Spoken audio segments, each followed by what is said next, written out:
శివుడు ఎవరి పుత్రుడో తెలియదు. ఆయనే ఆద్యుడు, అఖండుడు. కాని పురాణాల ప్రకారం బ్రహ్మ మరియు విష్ణువు మధ్య తర్కం జరిగే సమయంలో ఒక అగ్నిస్తంభం అకస్మాత్తుగా ప్రత్యక్షమైంది.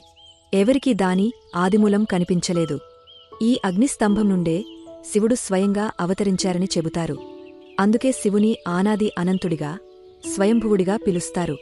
ఒకసారి దేవతలు, అసురులు కలిసి అమృతాన్ని పొందేందుకు క్షీరసాగర మథనం ప్రారంభించారు.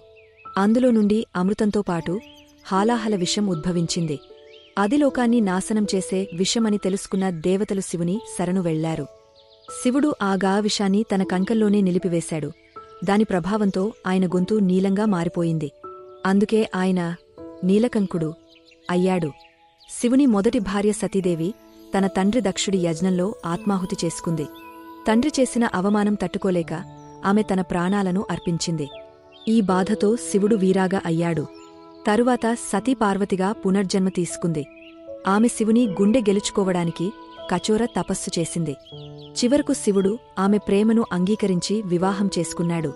ఒకరోజు పార్వతీదేవి తన రక్షణ కోసం గణేశుని సృష్టించింది. ఆమె స్నానం చేస్తుండగా గణేశుడు శివుడిని నిలువరించాడు. ఈ విషయం తెలియని శివుడు గణేశుని తలను తొలగించేశాడు. దీనితో పార్వతి శివుడిపై కోపం తెచ్చుకుంది. శివుడు ఏనుగు తలతో గణేశుని పునరుద్ధరించాడు. అప్పటినుండి గణేశుడు, వినాయకుడు మొదట పూజించాల్సిన దేవుడు అయ్యాడు. శివుడు శాంత స్వరూపుడు మాత్రమే కాదు, ఆయన కోపించినప్పుడు భయంకర తాండవం చేస్తాడు. ఈ తాండవం శివతాండవం అని పిలవబడుతుంది.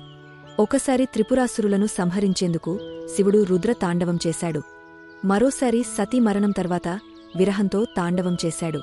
ఈ తాండవమే సృష్టి, స్థితి, లయానికి సంకేతం. శివుడు అనేక భక్తులకు వరాలు ప్రసాదించాడు.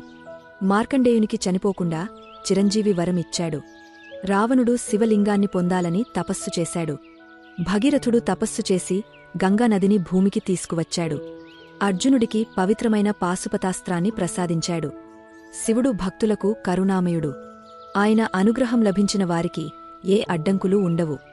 శివుని కథలు మనిషికి ధర్మం, భక్తి, త్యాగం నేర్పిస్తాయి. ఓం నమః శివాయ. హర హర మహాదేవ. శంకరా, తవ చరణస్మరణం మా జీవితానికి శాంతి చేకూర్చుగాక.